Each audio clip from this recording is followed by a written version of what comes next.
A las 6:42 de la tarde, mi hija me quitó el llavero de la mano en la puerta principal y me dijo, sin siquiera dejarme entrar del todo a mi propia casa: no uses esa llave, ya no sirve. Cambié todas las cerraduras. Tardé un segundo en entender la frase, no porque me hubiera puesto viejo de golpe, ni porque el cansancio me hiciera más lento. Tardé porque las frases verdaderamente peligrosas rara vez llegan gritando, llegan con tono práctico, con voz de hija organizada, con el cuerpo girado hacia otra cosa, como si no acabaran de mover una pared dentro de tu vida. Me quedé de pie en el umbral, con la bolsa del pan todavía en una mano y el frío de febrero subiéndome por las piernas desde el mármol del recibidor. ¿Cómo que cambiaste todas las cerraduras? Verónica soltó el aire por la nariz, esa forma silenciosa de impacientarse que heredó de su madre, aunque en ella siempre sonó más seca. Por seguridad, papá. Anoche alguien intentó abrir la reja lateral. Ramiro vino temprano, llamó a un cerrajero y ya está todo resuelto. No podíamos seguir esperando a que pasara algo peor. Ramiro, mi yerno, ex-yerno, en teoría desde que Verónica llevaba meses contándome que estaban tomando distancia, replanteando la convivencia y tratando de no hacer sufrir a Julia con decisiones bruscas. En la práctica, Ramiro seguía entrando y saliendo de mi casa con una naturalidad que ya no tenía derecho a exhibir. Demasiado presente para un hombre supuestamente separado. Demasiado cómodo para alguien que ya no debía opinar sobre nada que oliera a mis papeles, a mi mesa o a mis llaves. Miré su mano. Tenía mi llavero, no el de una copia, no un manojo parecido, el mío, el de cuero marrón gastado que Amalia me regaló cuando cumplí 55 años, con una pequeña inicial NN grabada por dentro y un rasguño diagonal hecho por Julia cuando tenía 4 años, y decidió que todas las cosas importantes de la casa debían pasar por su taller. Verónica se dio cuenta de lo que yo estaba mirando y guardó el llavero en el bolsillo de su cardigan, como si fuera lo más normal del mundo. Luego te doy el nuevo, dijo. El cerrajero dejó 2 juegos más. Nuevo. La palabra me dejó un gusto feo en la boca. No me gusta lo nuevo cuando entra en una casa vieja sin pedir permiso. Mucho menos si entra tocando hierro, madera y rutinas. Las cosas nuevas tienen que presentarse. Tienen que dar razones. Las cerraduras, sobre todo. Porque una cerradura no cambia solo la puerta.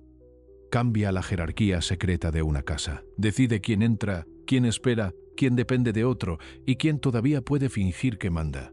Y antes de seguir, suscríbete porque lo que empezó con unas cerraduras nuevas terminó revelando algo mucho peor. Me llamo Nicolás Ferreira. Tengo 71 años. Fui escribano durante 43. Pasé media vida leyendo poderes, testamentos, ventas, cesiones, hipotecas y todas las demás formas legales de llamar al miedo con traje limpio. Aprendí pronto algo que la mayoría descubre demasiado tarde. Casi nadie roba de frente lo que puede regularizar con una sonrisa, un sello y una frase sobre conveniencia. Aún así, una cosa es detectar el fraude en oficinas ajenas. Otra muy distinta es olerlo en el perfume de tu propia hija. Entré. La casa no olía como debía. No era solo el suavizante nuevo con el que Verónica venía lavando las cortinas desde que se instaló, por unas semanas hacía ya casi 7 meses. Era otra cosa. Metal recién limado, aceite fino, madera abierta, trabajo de cerrajería reciente.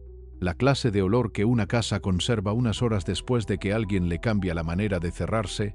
Ramiro salió del comedor con una copa de agua en la mano, camisa azul arremangada y esa expresión cansada que siempre le quedaba bien porque tenía la cara exacta para parecer agotado, incluso cuando estaba calculando. Don Nicolás, dijo, demasiado afable. Menos mal que ya llegó. Le íbamos a explicar todo con calma. No respondí enseguida. Miré por encima de su hombro. Sobre la consola del recibidor estaba el cuenco de llaves de porcelana de Amalia. Vacío. Ese cuenco llevaba 20 años en el mismo sitio. Jamás había estado vacío a esa hora. Allí descansaban la llave de la despensa exterior, la del armario de herramientas, la del cajón del aparador donde guardaba 2 documentos menores, y sobre todo, la del despacho. No la llave de la caja fuerte interior, no. Esa no la dejé nunca a la vista. Pero sí la del despacho, la habitación, que desde la muerte de Amalia había empezado a despertar un interés demasiado educado en Verónica. ¿Dónde están las llaves del cuenco?, pregunté. Ramiro alzó apenas las cejas. Las guardó Vero para que no se mezclaran con las nuevas. No dijo tu hija, dijo Vero. Esa pequeña confianza Me resultó más invasiva que si me hubiera puesto la mano en el hombro. Verónica ya caminaba hacia la cocina. «El cerrajero todavía está arriba revisando la puerta del despacho», dijo sin mirarme. «¿Quieres café? ¿O prefieres comer algo primero?». La frase «puerta del despacho» me hizo detenerme del todo. También tocó el despacho. Verónica se giró recién entonces. «Nicolás, por favor. Si alguien intentó entrar anoche, lo lógico es asegurar la casa entera». «¿La casa entera?» No el despacho, no la reja lateral, no la entrada principal. La casa entera, otra frase de apariencia razonable que, al acercarla a los hechos, empezaba a oler peor. Si alguien intentó entrar por la reja lateral, ¿por qué subir directo al despacho? Si la urgencia era protegerme, ¿por qué quitarme primero mi llavero? Si todo había sido tan limpio y tan por mi bien, ¿por qué no me habían llamado antes de cambiar una sola cerradura? «Quiero ver al cerrajero», dije. Ramiro se llevó la copa a los labios, bebió apenas un sorbo y bajó la vista como quien busca paciencia en el cristal. «Está terminando. Déjalo acabar y luego te muestra todo. No conviene interrumpirlo en plena calibración».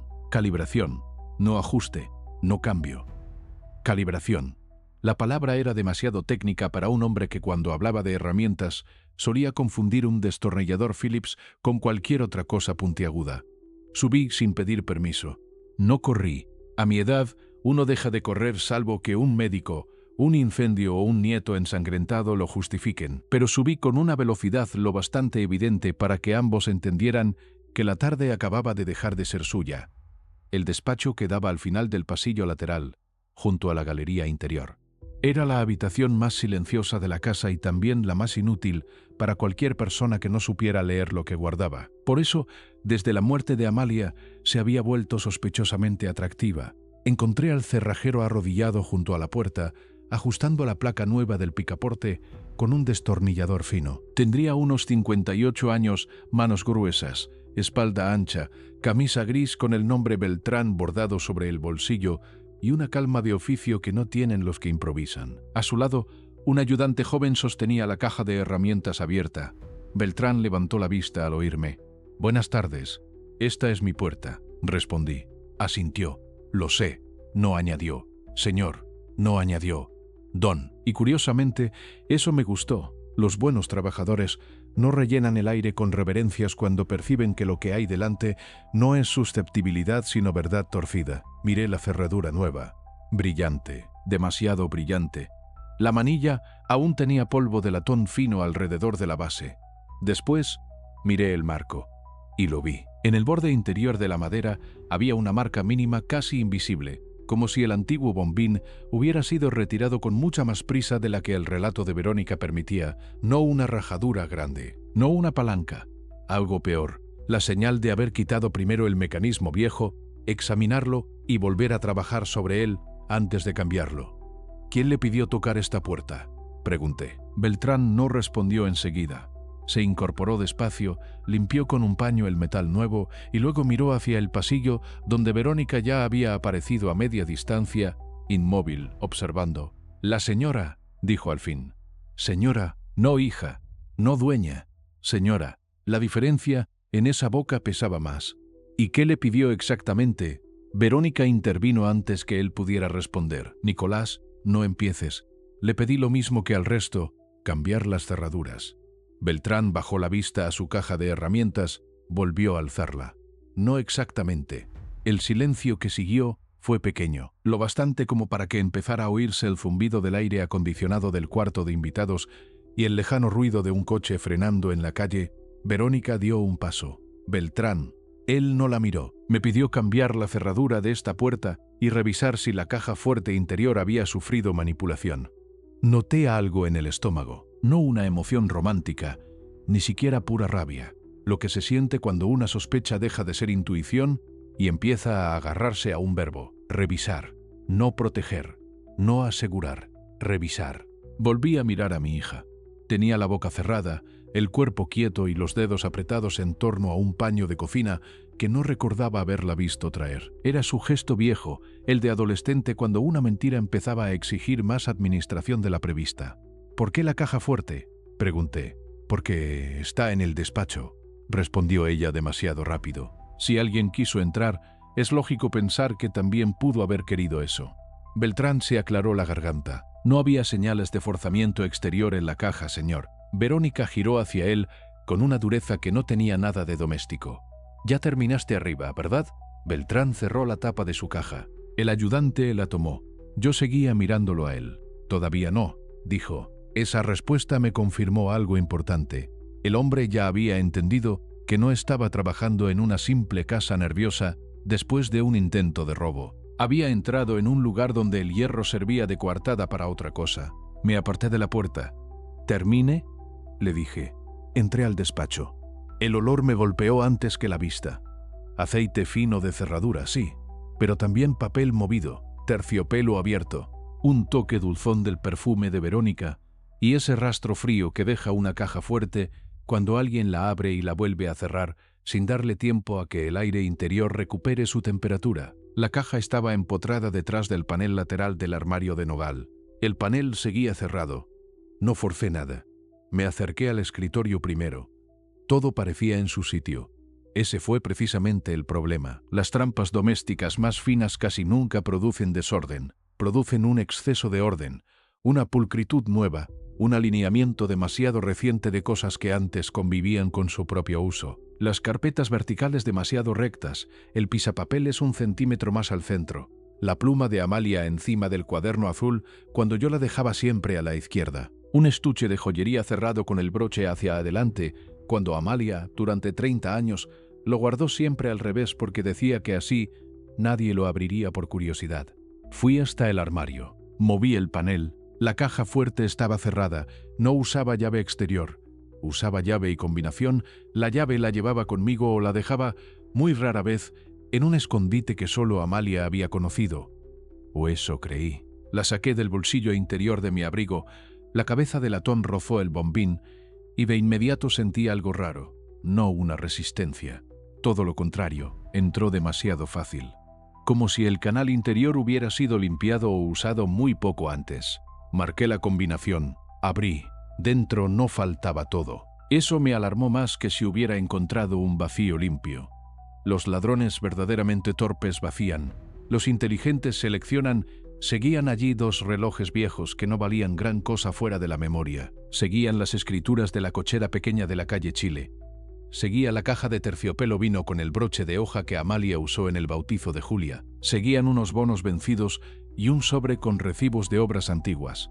Pero faltaban 3 cosas: la escritura original de la finca de las Jaras, el anexo notarial de inalienabilidad que habíamos firmado Amalia y yo 2 años antes, y la carpeta verde con los planos de agua, acceso y servidumbres que hacían de las Jaras algo mucho más valioso de lo que parecía a simple vista. No fue el valor económico lo primero que me golpeó, fue la precisión. No se habían llevado joyas al azar, no se habían llevado dinero, no habían vaciado por codicia inmediata. Habían tomado exactamente los papeles que convertían las Jaras en una propiedad vendible sin demasiados tropiezos. Detrás de mí, en la puerta, oí la voz de Verónica. «¿Todo bien?». No me giré. «Perfectamente», respondí. Mentí con tanta frialdad que hasta yo mismo me sorprendí, pero ahí entendí que la tarde me pedía otra cosa. No indignación todavía. Método. Volví a mirar dentro. En el fondo, junto al borde izquierdo, había un polvillo grisáceo casi imperceptible. No era polvo de la casa. Era limadura fina de grafito y metal, la mezcla que a veces queda cuando alguien usa una llave copiada o limpia un cilindro con demasiada premura. Toqué el borde del estuche vino. Estaba tibio, no era imaginación. Alguien había metido la mano allí poco antes. Cerré la caja, volví a dejar el panel en su sitio. Me giré por fin.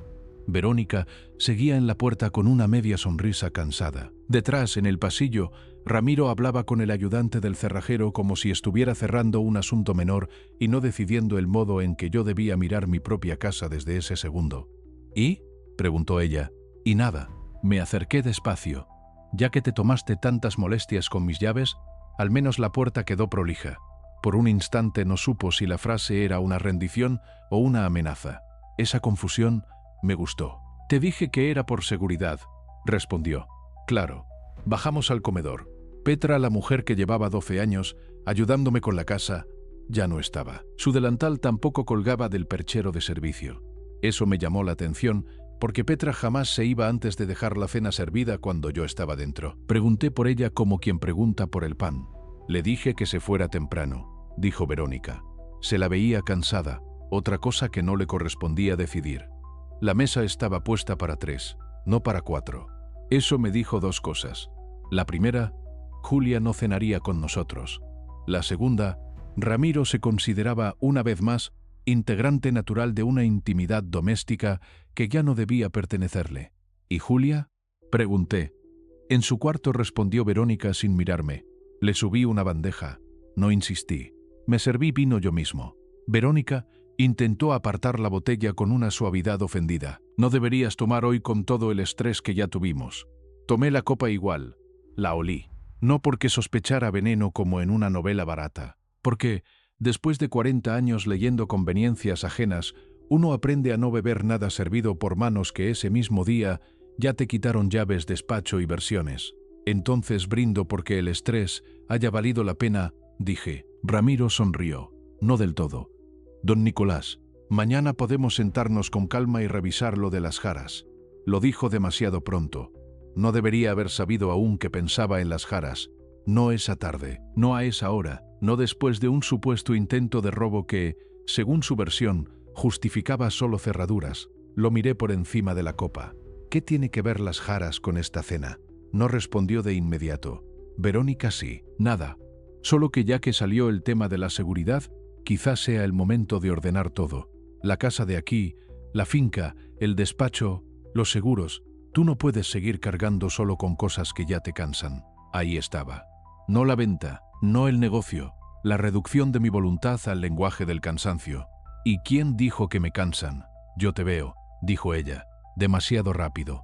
Te cuesta dormir, te olvidas de comer, sigues hablando de mamá como si todavía hubiera que consultarle dónde guardar una carpeta. No te estoy atacando, papá, te estoy ayudando, ayudando. La palabra volvió a sonar como debía, útil, suave, invasiva. ¿Ayudándome a cambiarme las llaves o ayudándome a venderme la vida por partes?, pregunté. El silencio fue breve y pesado. Ramiro intervino con tono conciliador. El peor de todos. Nadie habló de vender nada. Todavía, dije. La cena se volvió más lenta después de eso. Verónica cortaba la carne demasiado recta. Ramiro bebía agua sin necesidad. Yo escuchaba, porque cuando alguien ya empezó a mentirte en grande, deja pequeñas costuras por todas partes. Solo hay que resistir el impulso de romper antes de ver dónde están. A las 8:30, Beltrán terminó de recoger sus herramientas. Bajé con él hasta la puerta principal. Verónica se quedó en la cocina. Ramiro fingió revisar el móvil en el comedor. Beltrán esperó a que el ayudante sacara la caja al coche. Luego se acercó un poco más, lo justo para que su voz no pasara del zaguán. «Señor», dijo. La caja fuerte ya estaba abierta antes de que yo llegara. No me moví, ni pestañeé. Eso pareció convencerlo de que podía seguir. No la forzaron. No hay marcas de ataque. La limpiaron por dentro o usaron la llave correcta, y la cerradura vieja del despacho tampoco estaba dañada. La cambiaron para que pareciera que todo empezó hoy. Lo miré fijo. Beltrán sostuvo la mirada, no como quien busca complicidad, como quien transfiere una herramienta y espera que el otro sepa usarla. «¿Quién se lo pidió?», pregunté. «La señora». Pero no fue ella quien preguntó primero por la caja. Hizo una pausa mínima. Fue el hombre. Ramiro. No necesitaba nombre. Beltrán miró hacia la cocina, luego al patio. Y otra cosa. Me pidieron 2 juegos nuevos de llaves. Hice 4. Guardé una de estas aparte. Sacó del bolsillo del pantalón una llave envuelta en un trozo de papel de lija y me la dejó en la palma. No se la enseñé a nadie todavía. Se fue sin esperar agradecimiento. Cerré la puerta.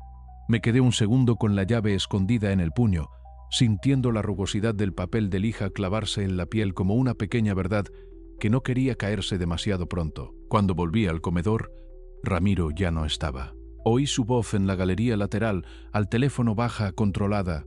Verónica recogía los platos. No levantó la vista.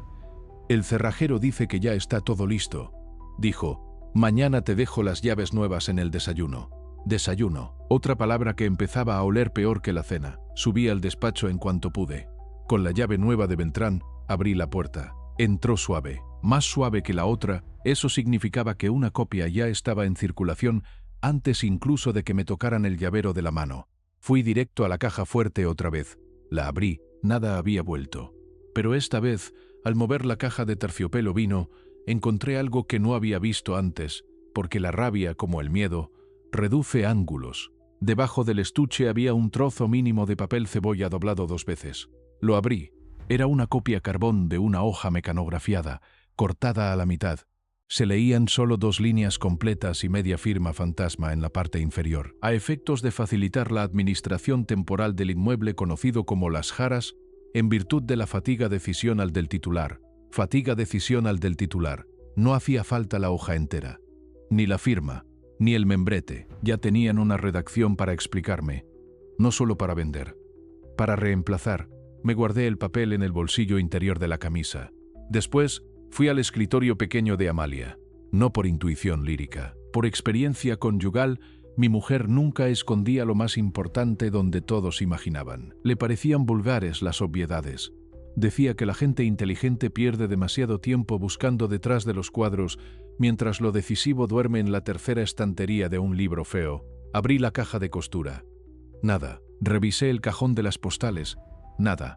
Moví la enciclopedia antigua de jardinería que jamás abrió en vida, salvo para esconder cosas detrás. El tomo cuarto pesaba más. Lo saqué. Dentro, entre páginas ahuecadas, había un sobre pequeño color marfil. La letra de Amalia en el frente, para Nicolás. Solo si cambian cerraduras sin que tú lo pidas. Me senté, no por emoción, por respeto, porque a cierta altura del matrimonio uno aprende a distinguir cuando la persona que más te conoció en el mundo te está hablando desde el futuro de tu propia tontería. Abrí. Dentro había una nota y una llave diminuta con un cordel verde. Nicolás, si cambian las cerraduras por seguridad, sin consultarte, no discutas primero.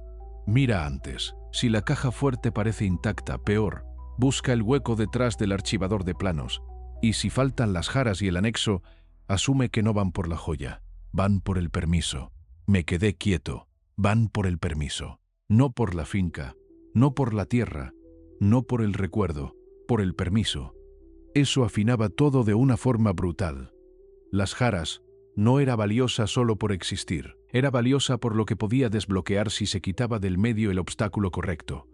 Yo, mis firmas, el anexo, la presencia de Amalia convertida en escritura marginal, seguí leyendo. Y no mires solo a Verónica. La necesidad vuelve brutales a los débiles, pero oportunistas a los cansados. Si aparece Ramiro, busca quien vino antes con él. Si yo no llego a explicártelo mejor, debajo del archivador grande queda la primera puerta. La segunda, no la abras sin testigo. La segunda, así que Amalia había dejado, además de la caja fuerte y de la funda verde, otra capa dentro de la casa. Fui al archivador de planos. Era pesado, gris, viejo, con ruedas que chirriaban por la humedad del invierno pasado. Lo aparté unos centímetros. Detrás, en el zócalo, había una tapa de madera del tamaño de una libreta grande, pintada del mismo color de la pared. La quité con la uña. Dentro encontré un compartimento estrecho. Había solo 2 cosas, una llave plana antigua y un recibo doblado del Club Náutico de las Jaras fechado 5 meses antes. Mesa, reservada a nombre de H. Iriarte. Al dorso, con la letra de Amalia, Verónica, Mus Ramiro, plus Iriarte, Mus hombre de traje gris. No vinieron por la vista, vinieron por el agua. El agua, entonces lo vi entero. No solo querían vender la finca, querían lo que la finca autorizaba. Acceso, servidumbre, paso, riego, integración con otra parcela, algo mayor que el sentimentalismo torpe de un hijo vendiendo el campo del abuelo. Mucho más frío, mucho más caro. Guardé el recibo, la llave plana y la nota. Fue entonces cuando oí la voz de Ramiro afuera en la galería más clara que antes, porque la ventana del despacho estaba entreabierta. No. Iriarte, el viejo todavía no vio que la caja chica ya está limpia. Sí, mañana a primera hora. O firma por conveniencia, o entra el doctor y después lo trabajamos por incapacidad. No, Julia no va a estar presente, ya está arreglado. El doctor, Julia fuera, la caja chica limpia. No se me heló la sangre, se me ordenó, porque por fin la tarde tenía forma entera. Las cerraduras habían sido solo la primera capa. Lo que de verdad buscaban no era proteger la casa. Era dejarme sin tiempo, sin testigo, sin anexo y sin nieta. delante justo antes de sentarme a desayunar con un médico dispuesto a llamarle deterioro a mi resistencia. Y mientras seguía oyendo a Ramiro decir, allá fuera, si hace falta usamos la firma de enero y después lo asentamos, entendí que el verdadero problema de esa noche ya no era la puerta nueva. Era que mi propia casa acababa de quedarse sin una sola cerradura moral. Abrí, no de golpe, no con teatralidad. Giré el picaporte, di un paso atrás y dejé que la puerta principal se abriera lo suficiente como para que la noche de afuera por fin entrara a mezclarse con la de adentro. Tomás apareció primero con el abrigo oscuro mal cerrado, el pelo húmedo por la llovizna fina que había empezado a caer y esa cara que se le ponía desde niño cuando intuía que ya no quedaba espacio para las formas. Detrás de él no venía nadie. Eso me alivió y me decepcionó al mismo tiempo. Alivio porque la escena todavía no se llenaba de extraños. Decepción porque una parte de mí había querido, aunque fuera por cobardía momentánea, que la puerta trajera de inmediato una autoridad capaz de hablar por encima de todos. Mi hijo no necesitó mirar mucho. Vio el portón lateral abierto. Vio las herramientas del cerrajero todavía sin terminar de cargar en el coche. Vio a Ramiro a 2 pasos del comedor y a Adrián Luján quieto en el garaje, como si aquella casa le debiera espacio. Después me miró a mí, y en ese segundo supe 2 cosas. La primera, ya no venía a escuchar explicaciones. La segunda, ya había entendido bastante antes de que yo dijera una palabra. Papá dijo, pasa. Tomás entró. Cerró la puerta detrás de sí, no saludó a nadie. Tenía 42 años, el mismo color de ojos de Amalia y la clase de paciencia que no sirve para las cenas familiares, pero sí para detectar cuando una conversación ya ha sido montada por otro. Había trabajado 12 años en la Dirección Provincial de Catastro, antes de largarse a consultoría privada porque, según él, se cansó de ver parcelas enteras decidirse por favores cruzados entre hombres que se daban palmadas y después hablaban de orden territorial como si no estuvieran rebanando la vida de otros. De los 3 hijos, siempre fue el que menos se parecía a mí por temperamento y el que más se me parecía cuando el barro empezaba a oler demasiado fuerte. Miró a Verónica. ¿Cambiaste las cerraduras? No dijo cambiaron. Dijo cambiaste. Mi hija cruzó los brazos. No empieces tú también. Tomás no se volvió hacia Ramiro, ni siquiera le concedió la primera mirada. ¿Dónde está Julia? La pregunta cayó mejor que cualquier acusación, porque puso el centro donde debía. No en la reja, no en el despacho, no en la supuesta seguridad, sino en la única persona de esa casa que no tenía edad ni poder para defenderse del encuadre que los adultos ya habían armado. Verónica respondió demasiado rápido. Arriba, dormida. No duerme cuando llueve, dijo Tomás. El silencio fue mínimo, pero alcanzó. Amalia solía decir que las mentiras familiares no fallan por grandes incoherencias, fallan por detalles domésticos que los de afuera no conocen y los de adentro olvidan administrar. Julia no dormía cuando llovía, desde los 7 años. Le daban miedo los truenos después de una tormenta eléctrica en Santa Marina que le quebró un árbol a 2 metros de la galería. Tomás dejó el abrigo sobre la silla del recibidor sin apartar la mirada de su hermana. Petra me llamó a las 12:31. Me dijo que la mandaste a casa antes de tiempo, que Ramiro vino con un cerrajero y que tú le quitaste a papá el llavero de la mano. Así que ahora me vas a explicar muy despacio por qué tengo que oler metal nuevo en una casa que no pidió ninguna cerradura. Ramiro dio un paso, por fin. No te pongas dramático. Tomás giró recién entonces hacia él. Tú no hablas primero en esta casa. La frase salió tan seca que hasta Adrián levantó apenas la barbilla. Ramiro sonrió, pero le salió mal. Demasiado dura la boca, demasiado quietos los ojos. Dejaste de vivir aquí hace años, Tomás. Precisamente por eso sé cuándo huele a otra cosa. Metí la mano en el bolsillo y apreté la llave plana antigua que Amalia me había dejado en el escondite del archivador. No la saqué todavía. Quería una cosa antes, un dato más, una costura más visible. Subimos al despacho, dije. Adrián Luján habló sin moverse del marco del garaje. No veo la necesidad. Lo miré.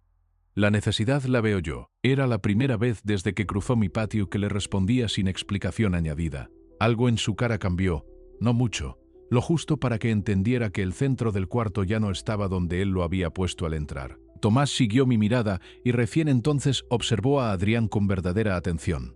Lo recorrió entero. Zapatos limpios, abrigo caro, manos sin oficio, la quietud de quien ya decidió que otros harán la parte sucia. Vi el reconocimiento nacerle no del nombre, sino del tipo humano. ¿Y este quién es?, preguntó. El hombre que quería llegar antes que tú a contar la historia, respondí. Ramiro soltó aire por la nariz, impaciente. No conviertan esto en una escena ridícula. Adrián vino para ayudarnos a ordenar.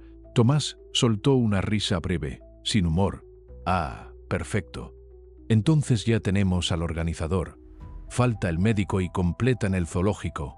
Verónica se puso blanca. Eso fue suficiente para que Tomás girara la cabeza hacia mí. ¿Sí hay médico? Asentí. Saqué del bolsillo la tarjeta de la clínica privada y la hoja de observación preliminar. Se las tendí. Tomás las leyó sin pestañear. A medida que avanzaba por el formulario, se le fue endureciendo la mandíbula. Cuando terminó, dejó salir el aire muy despacio. Fatiga decisional del titular. Rigidez cognitiva. Dificultad para aceptar soluciones convenientes. Alzó la vista. ¡Qué prolijos! Hasta el paternalismo les sale redactado. Verónica dio un paso hacia él. ¿No es lo que parece? Tomás giró el papel y se lo devolvió. Claro que no. Es peor, porque parece exactamente lo que es. Yo ya iba hacia la escalera cuando Adrián habló de nuevo. Si suben todos alterados, solo van a romper la conversación. Me detuve un segundo. No por obediencia, por exactitud. Me giré lo justo. No, vamos a romper otra cosa. El orden que te convenía. Subí, Tomás detrás. Verónica vaciló un segundo antes de seguirnos. Ramiro subió el último. Adrián esperó apenas 2 latidos y vino también, con esa lentitud que ya entendí como una forma de no ceder nunca la sensación de control, aunque el suelo se le mueva. El despacho seguía oliendo a latón nuevo y papel respirado por otras manos. Cerré la puerta, no con llave. Solo hasta el punto en que la casa entera tuviera que quedarse afuera mientras decidíamos qué clase de verdad merecía seguir respirando adentro. Tomás recorrió el cuarto con una sola mirada. ¿Qué falta? No le pregunté cómo lo sabía. Le señalé la caja fuerte, las jaras, el anexo original, la carpeta verde de planos de agua y servidumbres. Ramiro habló enseguida. No sabes si faltan, solo estás haciendo inventarios desde la paranoia. Tomás no lo miró. Si mi padre nombra el anexo antes que el dinero, es porque faltan exactamente las piezas que hacen vendible una finca sin su presencia. No necesito abrir nada para saber dónde empieza la basura. Adrián apoyó una mano en el respaldo de la silla de Amalia. Ese gesto me encendió un asco instantáneo. No levanté la voz. Quite la mano de ahí. La quitó sin pedir disculpas. Tomás vio el movimiento. Después vio el archivador de planos apartado, la tapa del compartimento aún medio corrida y el hueco detrás del mueble. ¿Ya encontraste algo?, preguntó. Asentí. Saqué la nota de Amalia, el recibo del club náutico, la tarjeta de Adrián y la llave plana antigua. Tomás tomó primero la nota. La leyó despacio. Luego el recibo. Luego la tarjeta. Cuando llegó a la línea, no vinieron por la vista, vinieron por el agua. Levantó la cabeza. ¿Agua?, preguntó. Eso dejó escrito tu madre. Verónica soltó un ruido seco. Algo entre cansancio y vergüenza. Mamá veía fantasmas en cualquier reunión. Tomás se volvió hacia ella. No, mamá veía contratos en conversaciones donde tú todavía querías ver buenas intenciones. Le mostré la otra nota, la que advertía, debajo del archivador grande queda la primera puerta, la segunda no la habrás sin testigo. Tomás leyó y me miró. Yo soy el testigo. Sí. Fui hasta el armario lateral, el de los planos viejos y los catálogos de riego. En la parte inferior había un cajón falso que solo se abría si uno empujaba al mismo tiempo 2 cabezas de clavo desiguales escondidas en el zócalo. Amalia había mandado hacer ese mecanismo cuando Julia tenía 3 años y empezó a meter las manos donde no debía. Nunca lo llamamos escondite. Lo llamábamos la paciencia, porque si intentabas abrirlo con prisa, no salía. Tomás observó mis dedos sobre la madera. No sabía eso. Tu madre lo hizo después de que te fuiste a vivir solo. El cajón cedió con un chasquido seco. Dentro, empotrada al fondo, había una tapa de hierro pequeña con cerradura antigua. La llave plana encajó perfecta. Giré, la tapa se abrió hacia arriba. Adentro había un paquete envuelto en hule oscuro, una libreta de tapas verdes, 2 sobres cerrados y una cinta de audio digital vieja, de las que usaban antes en conferencias y que Amalia empezó a guardar cuando se cansó de que la gente negara lo que había dicho hacía 20 minutos. Tomás tragó saliva, Ramiro dio un paso involuntario. Verónica se quedó inmóvil. Adrián no se movió, pero dejó de parecer dueño del aire. Eso me bastó para empezar a respirar mejor. Saqué el paquete primero. Era pesado. Lo puse sobre el escritorio. Tomás apartó la lámpara y desenrolló el hule conmigo. Dentro estaba el anexo original, la escritura de las Jaras, la carpeta verde. Y algo más, un contrato de opción de compra a favor de Eche, Iriarte Desarrollos Hídricos, sin firmar por mí, pero con espacios ya preparados, cláusulas marcadas con lápiz azul y al margen, anotaciones a mano que no eran de Amalia. Una de ellas decía: sin acceso a la toma norte, el proyecto muere. Otra: conviene trabajo previo con titular hija receptiva. Y una tercera aún peor: si el viudo se cierra, preparar vía médica antes de fin de verano. Tomás sostuvo el papel sin hablar. Yo me obligué a mirar la firma al pie del lado izquierdo. No estaba la mía, pero había una mancha de tinta en el espacio donde debía ir, como si alguien hubiera apoyado una hoja encima para ensayar proporción, pulso o trazo. Verónica dejó escapar el aire. Eso no estaba así cuando yo lo vi. La miré. Entonces sí lo viste. Tomás dejó el contrato sobre el escritorio. ¿Qué es la toma norte?, preguntó. Saqué la libreta verde. No era una agenda cualquiera. Era la libreta de agua de Amalia. La llevaba desde hacía 10 años, anotando turnos de riego, reparaciones, niveles del pozo, visitas del consorcio, nombres de peones, actas del canal secundario y pequeñas cosas que, fuera de contexto, parecerían manías de una mujer ordenada y, dentro del contexto correcto, eran el mapa del verdadero valor de las Jaras. Abrí por la mitad. Encontré de inmediato la página marcada con una cinta roja. Sin la toma norte, no hay integración de los lotes de Iriarte al canal común. Las Jaras decide el paso. Eso era, no la belleza, no la vista, no los caballos, no la nostalgia, el agua. Las Jaras tenía el tramo de acceso legal al canal derivado que Iriarte necesitaba para convertir 3 parcelas secas y de menor valor en una sola unidad urbanizable con abastecimiento estable. Sin nuestra firma, sin nuestra servidumbre, sin el anexo fuera del camino, el proyecto no valía la mitad de lo prometido. Tomás leyó por encima de mi hombro y murmuró: con razón la tasación a la baja. Querían comprar tiempo, no tierra. Verónica se sentó en la silla de la ventana sin pedir permiso. No parecía vencida. Parecía agotada de sostener una estructura que ya no obedecía el relato con que entró. Yo no sabía lo del canal al principio, dijo. Ramiro se volvió hacia ella. No empieces con eso ahora. Cállate tú, respondió por primera vez con una dureza que no le conocía. Si vamos a hundirnos, al menos que no sea todavía fingiendo. Adrián Luján habló entonces por encima de ambos. Nadie se está hundiendo. Lo único que acaba de pasar es que un asunto privado acaba de llenarse de testigos innecesarios. Tomás soltó la cinta roja de la libreta. No, lo que acaba de pasar es que un negocio sucio acaba de quedarse sin penumbra. Tomé uno de los sobres cerrados. En el frente, la letra de Amalia: si abres esto y Verónica sigue defendiendo a Ramiro, ya no discutas por amor, discute por papeles. Lo abrí. Dentro había 6 fotografías. No impresiones digitales, fotografías reveladas, de las que Amalia todavía pedía en papel porque decía que la pantalla le volvía cobardes las pruebas. En las primeras 3 se veía el Club Náutico de las Jaras, terraza exterior. Allí estaban Verónica, Ramiro, H. Iriarte y otro hombre más delgado, traje claro, gafas finas. Detrás, en una cuarta foto tomada con más zoom, se veía el plano extendido sobre la mesa. Y en el ángulo inferior, señalado con un círculo azul por Amalia, un texto legible, trazado secundario: toma norte predio Ferreira. La quinta foto mostraba a Ramiro y al hombre de traje claro, solos junto a la baranda. Al dorso, Amalia había escrito: Martín Cebrián.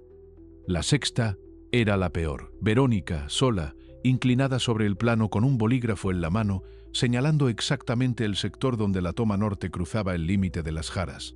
Debajo, otra anotación de Amalia: ya sabía. Tomás vio la frase y cerró los ojos un segundo. Verónica no pidió mirar las fotos. Eso me dolió más que si lo hubiera hecho, porque significaba que sabía, sin necesidad de verlas, qué mostraban. ¿Desde cuándo?, pregunté. No levantó la vista. Desde agosto. El cuarto se quedó sin aire. Agosto, no semanas, no desde que la deuda de Ramiro se puso fea. Agosto, Meses enteros de conversaciones, de notarías mentales, de entradas al despacho, de ayuda blanda, de llaves tocadas, de Julia apartada del centro, de Amalia muriéndose mientras su propia hija ya le señalaba a otros por dónde debían cortar. Ramiro intervino, rápido. No fue así. Tomás se giró hacia él.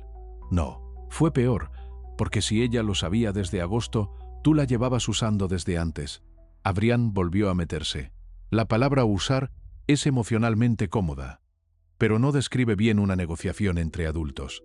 Tomás soltó una risa breve. Claro, tampoco ayudar describía bien el desayuno médico, y ahí estaban cómodos igual. No quise seguir con la discusión todavía. Tomé la cinta digital. No teníamos reproductor a mano en el despacho, pero sí una pequeña grabadora antigua en el cajón de abajo del escritorio de Amalia, donde guardaba adaptadores y pilas para sus manías técnicas. La busqué, seguía ahí, metí la cinta, pulsé play. La voz tardó 3 segundos en aparecer. Se oía viento de terraza, cubiertos lejanos, y luego, con nitidez suficiente, la voz de Iriarte, sin la firma del viejo o sin una incapacidad útil: no puedo meter un peso más. Después, Ramiro, la hija entra. El problema es él. Martín Cebrián respondió con calma clínica. Entonces no discutan con él. Redúzcanlo. La resistencia patrimonial en viudez se documenta. Si se lo trabaja bien, ni siquiera hace falta que entienda lo que firma. No miré a Verónica cuando la frase sonó. No quise, porque no estaba seguro de poder seguir hablando si veía su cara justo en ese momento. La cinta siguió. Iriarte y la niña afuera. No me mezclen menores en esto. Ramiro, Julia no va a estar. Martín, mejor. Los nietos complican los encuadres. Humanizan demasiado. Apagué antes de que siguiera. Ya bastaba. El despacho entero parecía haberse encogido alrededor de una única evidencia. No era una improvisación, no era deuda solamente, y no era un plan parido en noviembre. Habían hablado de mi incapacidad como se habla de riego, de escritura o de fecha de firma. Técnica, higiénicamente, como si mi voluntad fuera un obstáculo de trámite. Tomás se pasó ambas manos por la cara. Voy a matarlo. No supe si hablaba de Ramiro, de Adrián, de Iriarte o de sí mismo por no haber estado allí antes. No, dije. La palabra salió baja, pero le llegó. No les vamos a dar el espectáculo que ya redactaron. Adrián Luján me miró, esta vez sin resto de ironía. Más allá del tono que tomen las cosas, hay un hecho práctico. Las Jaras necesita resolverse. La deuda existe. El proyecto existe. El trazado existe. Y, le guste o no, don Nicolás, el agua no entiende de nostalgias. Tomé la libreta verde y la abrí por la página siguiente. Amalia había escrito: el agua sí entiende de dueños. Los oportunistas son los que fingen que no. Le mostré la frase. Adrián sostuvo mi mirada 2 segundos. Luego apartó la vista. Era poco, pero era la primera vez en toda la noche que bajaba antes que yo. Quedaba el segundo sobre. Lo abrí. Dentro había una sola hoja y una llave aún más pequeña, de bronce oscuro, atada con hilo azul. La hoja decía: si esta segunda puerta se abre con Tomás o con un testigo que no venga comprado, vayan a las Jaras antes del amanecer. Cuarto del motor, pared norte. No esperen a la mañana. Si Ramiro ya llegó hasta la firma de enero, también llegó hasta la bomba. Y no vayan sin Julia. Lo que dejé a su nombre es exactamente por lo que pensaban sacarla del desayuno. Sentí el golpe físico de la frase en el pecho. No vayan sin Julia. Levanté la vista. Tomás ya estaba leyendo por encima de mi hombro. ¿Qué hay en el cuarto del motor?, preguntó. No lo sé. Verónica habló por primera vez desde que empezamos con la cinta. No vayan a las Jaras esta noche. La miramos todos. Ella tragó saliva. Hay gente allí. No dijo habrá, no dijo podría haber. Dijo hay. Tomás giró hacia ella con una lentitud que asustaba más que un grito. ¿Qué gente? No respondió enseguida. Ramiro lo hizo. Un cuidador. ¿Desde cuándo las Jaras tiene cuidador nocturno?, pregunté. Silencio. Adrián dio un paso más. Escúchenme bien. Lo que haya en el cuarto del motor no cambia el núcleo de esto. Si salen ahora hacia la finca, con lluvia de noche y con la niña en medio, solo van a hacer más torpe una situación que todavía puede ordenarse. Tomás soltó otra risa seca. Cada vez que dices ordenar, huele peor. Me giré hacia la puerta. Voy a buscar a Julia. Y fue entonces cuando Verónica dijo la frase que cambió la temperatura del cuarto. Julia no está arriba. No grité, no me moví. A veces el cuerpo entiende antes que la mente qué clase de frase acaba de entrarle. ¿Cómo que no está arriba? La mandé con mi hermana, dijo. Tomás dio 2 pasos hacia ella de golpe. ¿Cuándo? Hace media hora. ¿Con quién? Con Fabián. Fabián, el chofer ocasional de la empresa de Ramiro, un hombre que yo había visto 4 veces en mi vida y que jamás debió llevarse a mi nieta de mi casa sin preguntarme. ¿Por qué? Pregunté. Y la voz me salió tan baja que hasta yo sentí miedo de ella. Verónica se puso de pie, porque no quería que estuviera en medio de esto. No. Tomás ya no fingía calma, porque no querías que estuviera aquí cuando apareciera el médico. Verónica apretó los labios. No negó. Ese fue el punto en que algo se me partió dentro, pero no del modo melodramático que siempre imaginan los que no han vivido suficiente. No sentí explosión, ni lágrimas, ni mareo. Sentí, con una limpieza terrible, el fin de una coartada interna, que llevaba meses protegiendo a mi hija de la versión completa de sí misma. No era débil. No estaba arrastrada solamente. No estaba confusa. Había tomado decisiones, y en una de ellas acababa de subir a Julia a un coche ajeno para apartarla justo antes de que la casa llegara al punto exacto en que Amalia había dicho que debía estar presente. Tomás agarró el móvil del escritorio. La llamo ahora. Ramiro dio un paso para impedirle el paso a la puerta. Fue mínimo, apenas un gesto, pero bastó. Tomás lo vio, yo también. ¿Y Adrián? Por primera vez en toda la noche, no llegó a ordenar a nadie a tiempo. Mi hijo le dio un puñetazo tan seco a Ramiro en la boca que el golpe sonó contra la madera del marco. Ramiro cayó de lado sobre la silla de la ventana, arrastrándola con él. Verónica gritó mi nombre. Adrián avanzó. Yo me puse delante. No por fuerza, por cuerpo. Solo lo bastante para recordarle que esa seguía siendo mi casa y que si quería cruzarme, tendría que explicarse con más claridad de la que le convenía. «Basta», grité por primera vez. El cuarto se congeló. Ramiro tenía sangre en el labio. Tomás respiraba por la boca. Verónica se había llevado una mano al pecho. Adrián ya no parecía elegante. Parecía lo que era cuando le fallaba el diseño. Un hombre demasiado acostumbrado a que otros se ensuciaran por él. Se acabó, dije. Tomás, llama a Julia. Ahora, Verónica, llamas a tu hermana delante de mí. Y tú, miré a Ramiro. No vuelves a tocar una puerta de esta casa, ni una llave, ni un papel, ni un teléfono, sin que yo lo vea. Tomás marcó. Verónica no se movió. Ahora repetí. Sacó el móvil. Marcó a su hermana con los dedos, temblándole apenas. No atendió. Volvió a llamar. Nada. Miró a Ramiro. Eso me dijo lo suficiente. Tomás, al mismo tiempo, bajó el teléfono despacio. Julia tiene el móvil apagado. La lluvia empezó a sonar entonces contra los cristales de la galería. Pequeña al principio, después más firme. Esa clase de lluvia que se mete en los márgenes de la noche y vuelve todo un poco más tarde, un poco más resbaloso, un poco más caro. Tomás guardó el teléfono y me miró.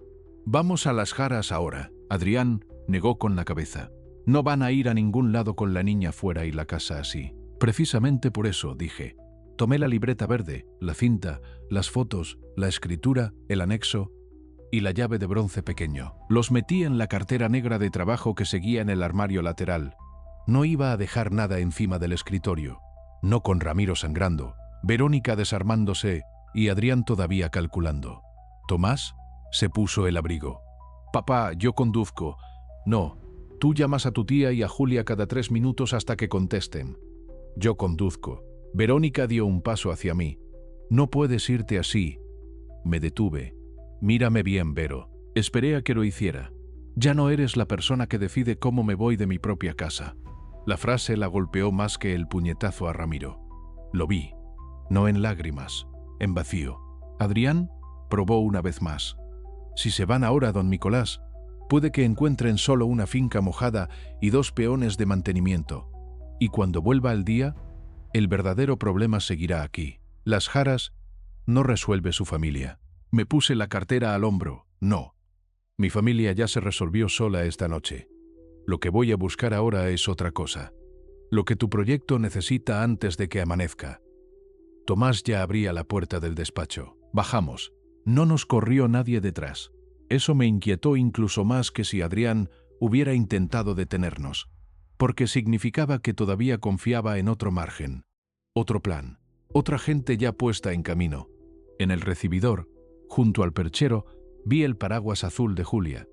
Se me clavó la imagen. Mi nieta a medianoche, saliendo sin su paraguas favorito en una noche de lluvia, con el móvil apagado y sin permiso mío, mientras arriba sonaban médicos, firmas y llaves que ella no debía oír. Tomé el paraguas, no por utilidad, por rabia.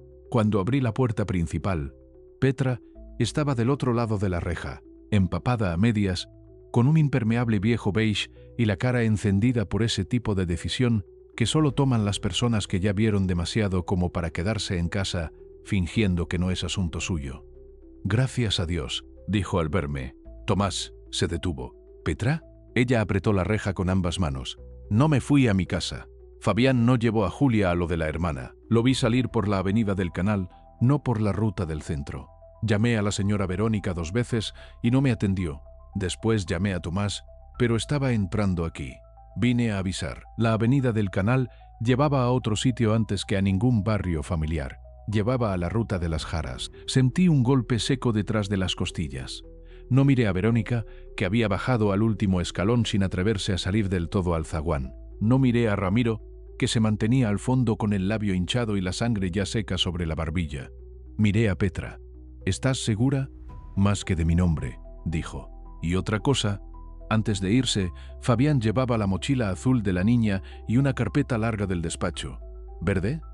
La carpeta verde, la de los planos, no la que yo acababa de recuperar de la caja fuerte. Otra, la copia de trabajo, la que yo guardaba en el archivador de planos menores y que también marcaba, aunque con menos valor, el trazado de la toma norte y el viejo recorrido del canal. Tomás me miró. No hacía falta decirlo, ya estaba claro. No habían apartado a Julia solo para que no presenciara el desayuno. La habían puesto en movimiento hacia la finca. Y si Fabián llevaba la carpeta verde, entonces no iban a las Jaras a esperar. Iban a buscar algo, o a borrar algo antes de que nosotros llegáramos.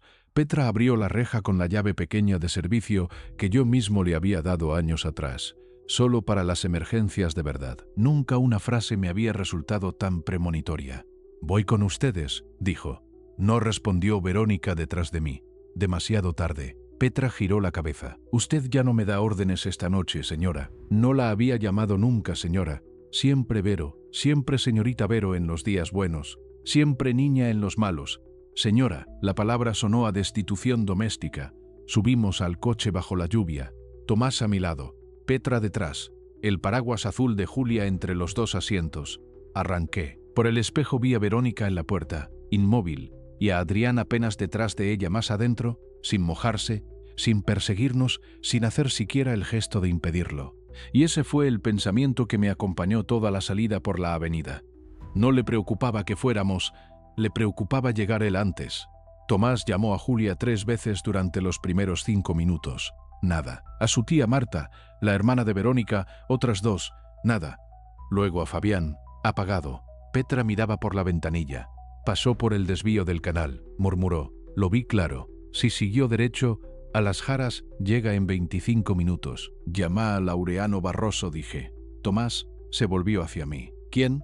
Saqué la libreta verde y busqué la página marcada con una doble raya azul en el margen. Allí estaba el nombre, el número y una sola anotación de Amalia. Si algún día todo falla, Laureano sabe cuál pared no se toca. Tomás marcó, tardó en atender. Demasiado. Por fin, una voz ronca, dormida y molesta, respondió del otro lado. ¿Quién? Tomás, habló rápido. Soy Tomás Ferreira, hijo de Nicolás. Necesito hablar con usted por las Jaras. Ahora, hubo un silencio. Después, la voz cambió. ¿Ya tocaron la casa?, preguntó. Se me erizó la piel entera. Tomás me miró. Yo asentí. Sí. La voz de Laureano soltó una maldición baja. Entonces no vayan por la tranquera principal. Si Iriarte metió gente esta noche, los van a esperar ahí. Entren por el camino viejo del molino y no apaguen el motor hasta ver la caseta del pozo. La niña está con ustedes.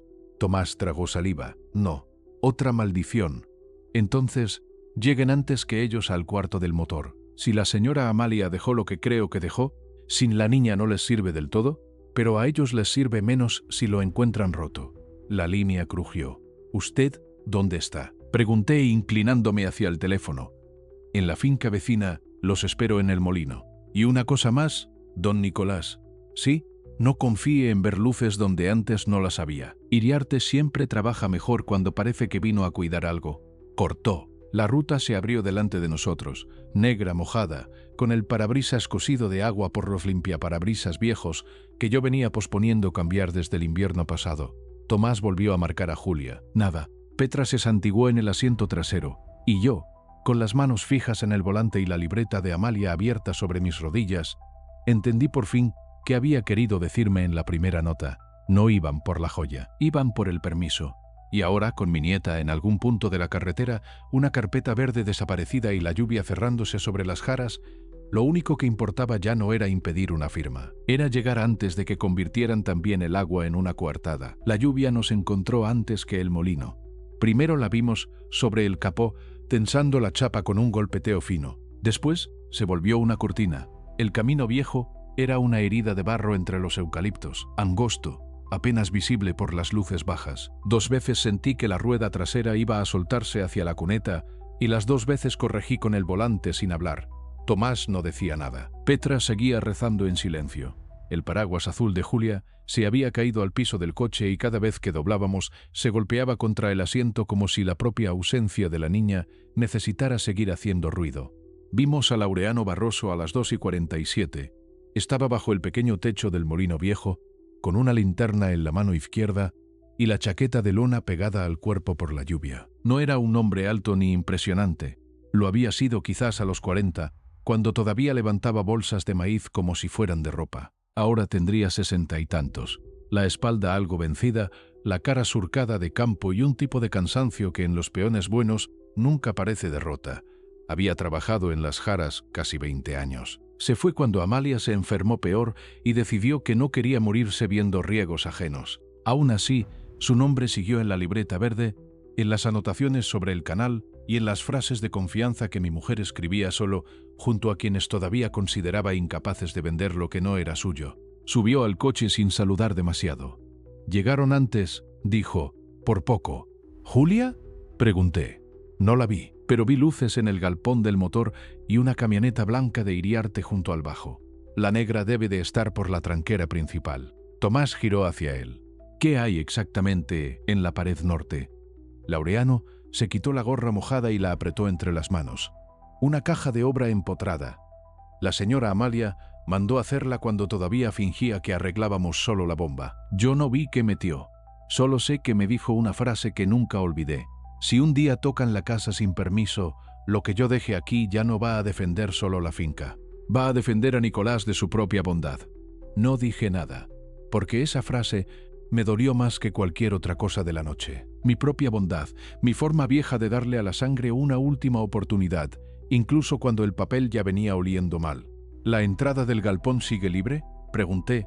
Laureano negó. «Por delante no. Hay uno en la puerta y otro fumando bajo el techito del depósito de gasoil. Pero la acequia seca del lado norte todavía se puede hacer. Entramos por atrás, salimos cerca del cuarto del motor, y si el suelo aguanta, llegamos sin que nos vean». Tomás miró hacia atrás. «Petra, te quedas en el coche». Ella negó antes de que terminara. «Ni loca. No es negociable». La niña tampoco era negociable. Y mire dónde estamos. No hubo respuesta razonable a eso. Laureano se inclinó un poco hacia ella. «Usted se queda en el molino. Si escuchamos tiros, motores o lo que sea, llama a la policía y al consorcio de riego, no antes. Si esto se resuelve limpio, mejor que entre primero la prueba, no el escándalo».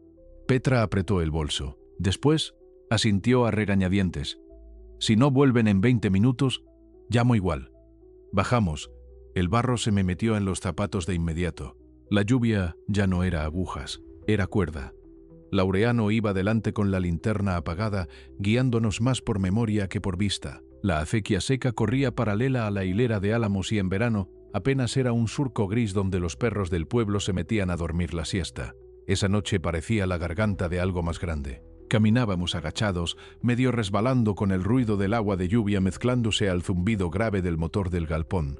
El primer olor fue gasoil. El segundo, humedad de pared cerrada. El tercero, algo peor, el olor metálico del canal abierto donde no debía. Laureano se detuvo y señaló con la mano. Del otro lado del alambrado del bajo, casi a oscuras, se veía la camioneta blanca de Iriarte. Tenía las luces apagadas, pero el motor aún estaba caliente. Lo sentí en el aire. Más allá, en el galpón del motor, había una línea de luz escapando por debajo de la puerta lateral. Del depósito de gasoil llegaba el brillo naranja de un cigarrillo encendiéndose y apagándose. «¿Dos?», susurró Laureano. «Uno en el cigarro, otro adentro o en la puerta del galpón. Si Ramiro vino, está más cerca de la bomba». «¿Y Julia?», preguntó Tomás. Laureano negó. «No la vi». Seguí caminando hasta la pared norte del cuarto del motor. Era una pared vieja, revocada a medias, con un parche de cemento más claro que el resto. Tal como había escrito Amalia, no destacaba si nadie sabía qué mirar, pero una vez que lo veías, ya no podías dejar de verlo. Saqué la llave pequeña de bronce. Mis dedos estaban helados y aún así sentí el metal tibio. No por magia, por mano reciente. «Llegaron antes», murmuró Tomás. La cerradura de la caja de obra estaba disimulada detrás de un viejo soporte de caños. La llave entró. Giró demasiado fácil. Otro rastro de mano reciente. Tiré de la tapa. No estaba vacía. Tampoco intacta. Adentro había una caja verde de chapa, un tubo de plano sellado con cinta negra, una bolsa impermeable y una grabadora pequeña con una luz roja apagada. La caja verde tenía el cierre forzado, no abierto con llave. Forzado. El metal estaba doblado en una esquina. «La tocaron», susurró Laureano. Tomé primero el tubo de planos. Seguía sellado. Después la bolsa impermeable. Dentro había documentos doblados, una libreta y un pendrive. Por último, agarré la grabadora. Tenía una etiqueta con la letra de Amalia, audio 3. Tomás me miró. «¿Abrimos acá?». No alcancé a responder, porque en ese instante se oyó una voz a menos de 10 metros. Sabía que ibas a venir por atrás. Ramiro, no gritando, no nervioso. Peor, seguro. Salió del lateral del galpón con una linterna en una mano y la chaqueta empapada. Detrás de él, apenas más atrás, apareció Iriarte. Y al ver al hombre de la terraza, ya sin club, sin whisky y sin mesa limpia, entendí por qué Amalia lo había escrito con tanto asco en la libreta verde. Era de esos hombres anchos que creen que el campo los vuelve fundacionales. Botas caras, impermeable oscuro, mandíbula cuadrada, barriga apenas contenida y el tipo de cara que envejece con un convencimiento obsceno de merecer más tierra de la que pisa. Tomás dio un paso delante de mí. Iriarte alzó la linterna. «No hagan teatro», dijo. «Ya es tarde para eso». No era cierto. Y lo sabía. Si hubiera sido tarde de verdad, no estarían allí esperando. Estaban allí porque todavía necesitaban impedir algo. «¿Dónde está Julia?», pregunté. Ramiro sonrió mal. «A salvo. No vuelvas a usar esa palabra conmigo». Iriarte soltó aire por la nariz. «Don Nicolás, nadie quería arrastrar a la niña hasta esto. Ustedes lo hicieron peor al llegar así». Tomás soltó una risa seca. «Claro. Siempre la misma enfermedad. Creen que la violencia empieza donde los miran, no donde ustedes la planean». Ramiro enfocó el tubo de planos en mis manos. «Dame eso. Ven a buscarlo», respondió Tomás. Iriarte levantó apenas la mano libre. Un gesto pequeño. ¿Mandón? Exactamente el tipo de gesto que me hizo odiarlo incluso antes de que terminara de hablar. No hace falta que esto se vuelva bruto. Lo que hay ahí no cambia la necesidad.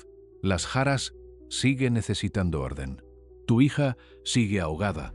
El proyecto sigue existiendo. Y la menor no va a cargar con una finca que no puede ni entender.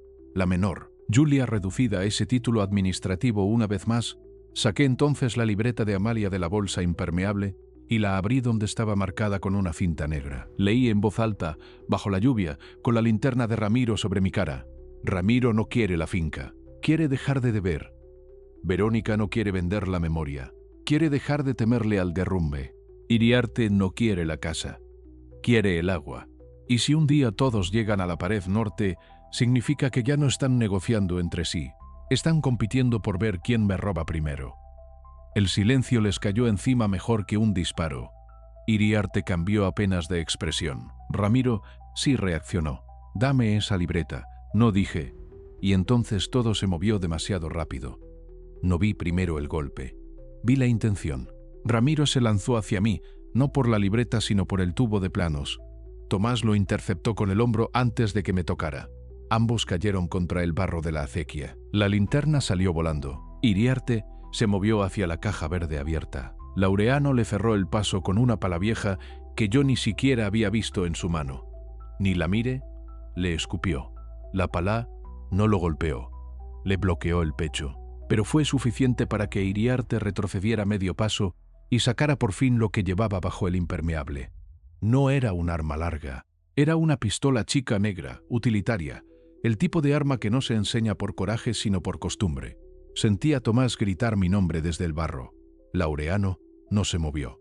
Yo tampoco, porque justo en ese segundo pasó lo único que ninguno de ellos había calculado. La lluvia, que llevaba 20 minutos tragándose la tierra, terminó de ceder justo donde no debía.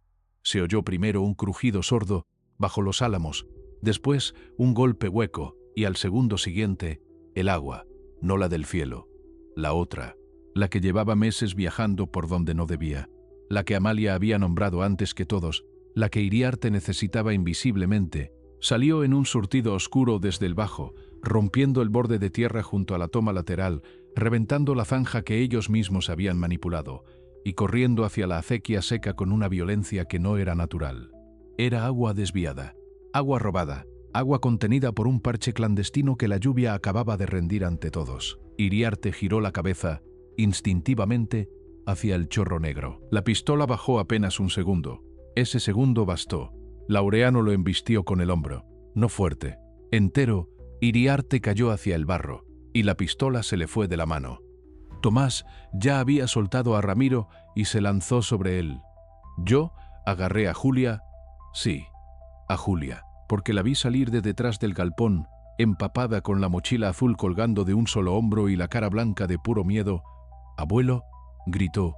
Corrí hacia ella, no bonito, no heroico. Corrí como corre un hombre viejo cuando por fin ve aquello que llevaba una hora, temiendo no encontrar entero. La abracé y la cubrí con el cuerpo justo cuando el primer gran chorro de agua cruzó el barro a 2 metros y una de las camionetas de Iriarte patinó hacia la zanja.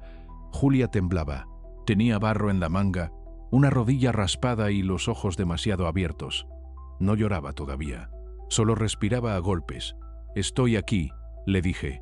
Y entonces sí lloró.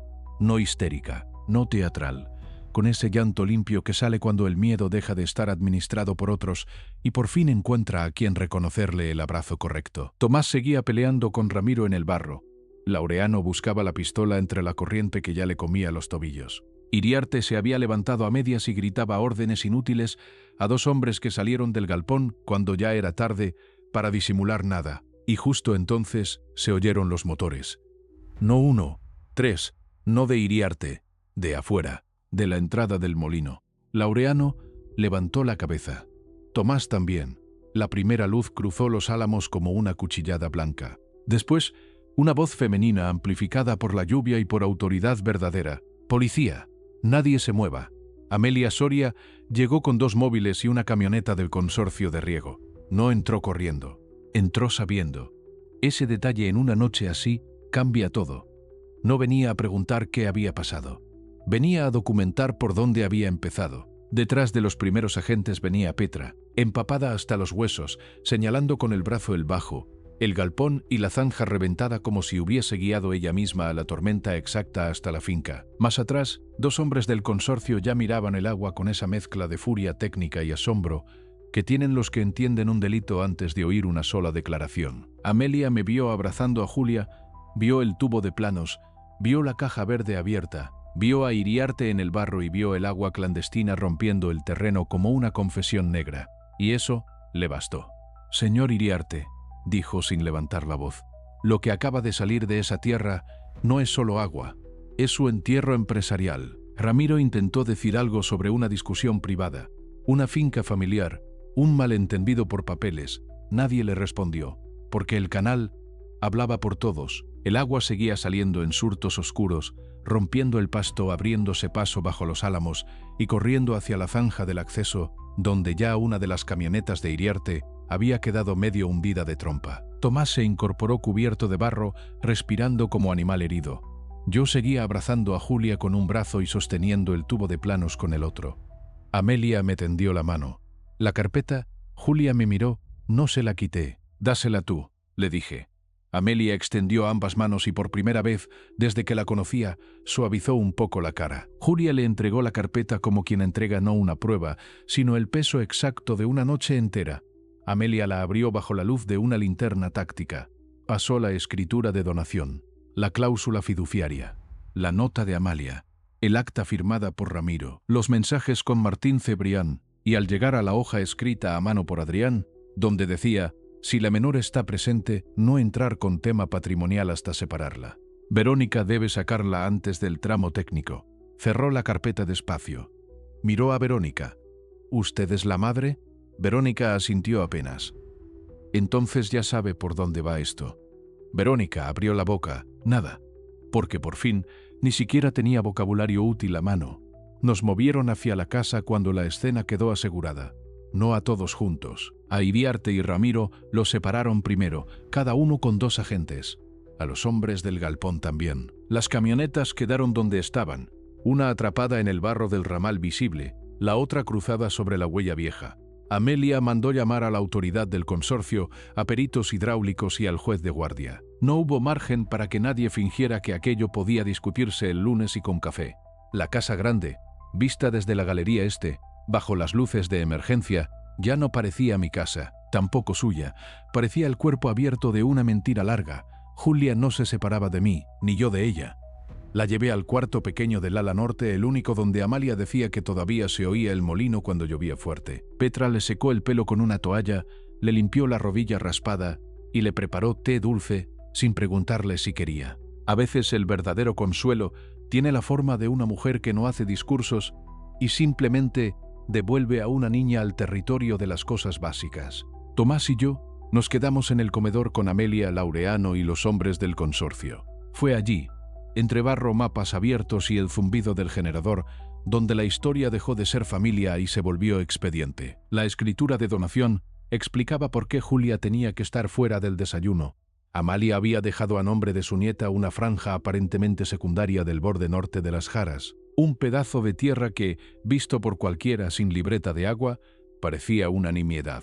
Pero esa franja tocaba justo el punto de servidumbre hidráulica que Iriarte necesitaba para legalizar la integración de sus lotes secos al canal común. Sin esa franja, no había trazado limpio. Sin trazado limpio, no había proyecto.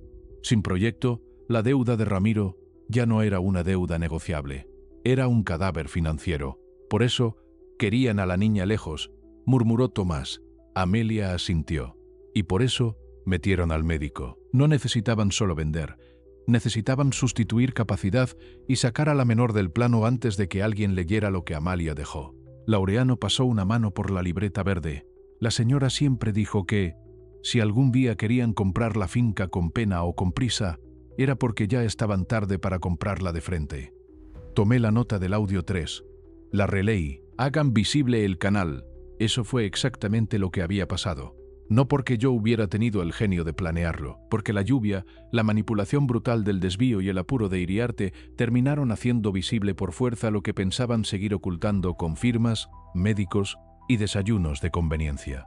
Amelia dejó el bolígrafo sobre la mesa.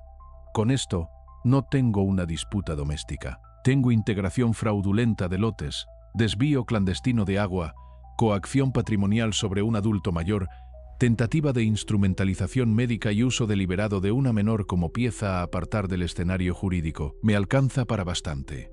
Ramiro escuchó parte de eso desde la silla del otro extremo, con el labio partido y las manos sujetas por delante.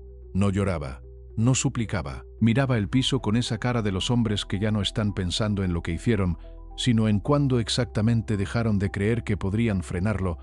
Verónica, en cambio, sí parecía al borde de algo, no de un llanto limpio, de un derrumbe feo, el de quien entiende por primera vez que su papel en la tragedia ya no puede esconderse detrás de la palabra ayuda. Yo no quería que llegara hasta acá, murmuró.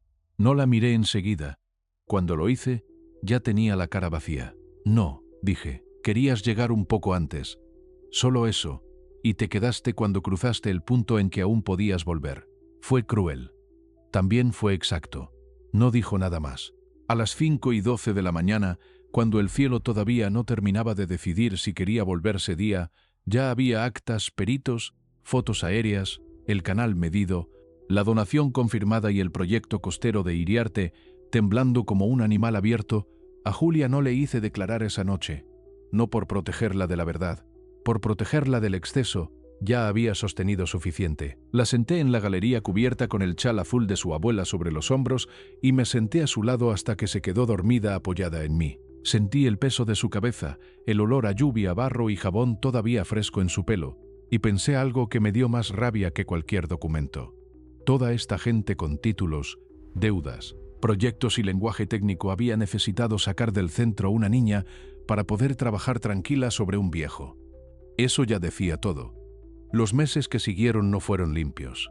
La justicia rara vez lo es, pero fueron útiles. Iriarte cayó más por el desvío clandestino y la integración fraudulenta de lotes que por las jaras, sola aunque las jaras fue la pieza que permitió demostrar el diseño completo. Ramiro habló antes de lo que yo esperaba, no por nobleza, sino porque los hombres endeudados suelen descubrir tarde que quien les prestó dinero jamás pensó regalarles una salida moral. Martín Cebrián cayó cuando se probó la secuencia de mensajes sobre incapacidad útil, encuadre médico y resistencia patrimonial en viudez. Adrián intentó resistir más. Claro, los hombres como él siempre creen que el lenguaje técnico los vuelve menos visibles, pero el agua había quedado a la vista, y lo visible, cuando además está medido, fotografiado y escrito por una muerta meticulosa, se vuelve difícil de barrer debajo de una sonrisa. Verónica fue la que más tardé en entender. No en acusar, en entender, porque lo fácil habría sido odiarla sin matices y ya. Pero la realidad era peor. No había sido monstruo desde el principio. Había sido una mujer cansada, asustada, codiciosa por momentos, débil por otros y demasiado dispuesta a llamar solución a cualquier cosa que le quitara de encima el peso del derrumbe. Eso no la volvió inocente, la volvió más peligrosa, porque los monstruos nítidos se detectan antes. Los cansados que se convencen de que la urgencia les da derecho llegan mucho más cerca. Me escribió 6 meses después. No una gran carta, no una confesión perfecta, una carta rota. Decía que en terapia había entendido algo que su madre ya le había dicho muchas veces y que ella siempre confundió con exageración, que la necesidad no vuelve solo desesperados a los adultos, a veces los vuelve obedientes con el lenguaje equivocado. Decía también que no esperaba perdón, solo que algún día yo pudiera pensar en ella sin sentir que detrás de cada palabra todavía había un plano abierto sobre una mesa. La leí, la guardé, no respondí, no por venganza, por honestidad. Hay perdones apresurados que solo sirven para que el culpable respire antes, no para que el herido entienda mejor lo que le hicieron. Julia se quedó conmigo, primero unas semanas, luego más. Después ya no hizo falta ponerle fecha. No la convertí en guardiana de mis papeles ni en heredera prematura de mis paranoias. Hice algo mucho más simple y más difícil. Le devolví adolescencia donde pude. Le compré botas nuevas para la lluvia. Le devolví su paraguas azul cuando dejó de temblarle la mano al agarrarlo. La llevé a Santa Marina una vez en invierno, aunque esta historia fuera de las jaras, solo porque necesitaba que recordara que el mundo todavía tenía casas donde el agua servía para escuchar el mar y no para robarla en planos. Un día, sentados en la galería, me dijo: «Abuelo, lo peor no fue que mamá mintiera. Fue darme cuenta de que llevaba tiempo hablándome como si yo no estuviera mirando». Le respondí algo que me salió sin prepararlo. Eso hacen los adultos cuando empiezan a degradarse por dentro. Confunden que un menor no tenga poder con que no tenga ojos. La frase se me quedó, porque servía para ella, para mí y para todo lo demás. Hoy sigo viviendo donde siempre. La casa ya no me parece ajena, no porque el daño se haya evaporado, porque aprendí por fin a reconocer el momento exacto en que una casa empieza a dejar de pertenecerte. No cuando cambian las cerraduras, ni cuando desaparecen unas escrituras, ni cuando aparece un médico demasiado amable. Empieza a dejar de pertenecerte cuando aceptas que otros traduzcan tu criterio en cansancio y tu resistencia en síntoma. Yo estuve a punto. Eso es lo que más me avergüenza, no que me engañaran, que tardé en admitir cuánto podían querer hacerlo. La libreta verde de Amalia está ahora en el cajón de abajo del despacho, no escondida pero tampoco visible para cualquiera que venga sonriendo demasiado. El tubo de planos duerme en otra parte. La donación a Julia quedó blindada. La toma norte sigue siendo de quien debe, y el cuarto del motor, esa noche, Dejó de ser solo una habitación con bomba y humedad para convertirse en la pared exacta donde se rompió una de las peores mentiras de mi vida. A veces me preguntan, ¿qué fue lo peor? No fue Iriarte. Los hombres como él existen y casi resultan descansados de entender. Nunca fingen ser otra cosa si uno los mira bien. No fue Ramiro tampoco. La deuda afea a los débiles de maneras demasiado previsibles. Ni siquiera fue Verónica sola. Lo peor fue descubrir lo fácil que resulta para una familia reemplazar la palabra amor por la palabra conveniencia sin cambiar mucho el tono. Y lo mejor, aunque duela decirlo así, fue entenderlo antes de firmar, antes del desayuno, antes de que me diagnosticaran obediencia con palabras clínicas, antes de que el agua terminara convertida en una coartada más dentro de un proyecto que ya me estaba usando. Mi venganza, si alguien insiste en llamarla así, no fue verlos caer. Fue no actuar el deterioro que ya me habían escrito. Fue abrir la pared correcta. Fue creerle a una mujer muerta que me dejó llaves, mapas y pruebas, en vez de frases bonitas. Fue no dejar sola a Julia en la escena que ellos querían barrer. Fue hacer visible el canal. Fue aprender por fin la diferencia entre lo roto y lo podrido. Esa fue la lección. La más cara, la más útil. Si llegaste conmigo hasta aquí, déjame en los comentarios qué te golpeó más. El cambio de cerraduras, la cinta de Amalia, la donación a Julia, el momento en que el agua salió de la tierra o la frase exacta que te hizo entender que ya no era una discusión de familia, sino una operación. Y si esta historia te removió por dentro, suscríbete y acompáñame en la próxima. Porque hay traiciones que empiezan con una tasación a la baja y otras, peores todavía, empiezan cuando alguien te cambia la cerradura de tu propia casa para que llegues tarde a la verdad. Cuídate mucho. Y nunca dejes que te llamen ayuda a lo que ya fue redactado para quitarte la voz.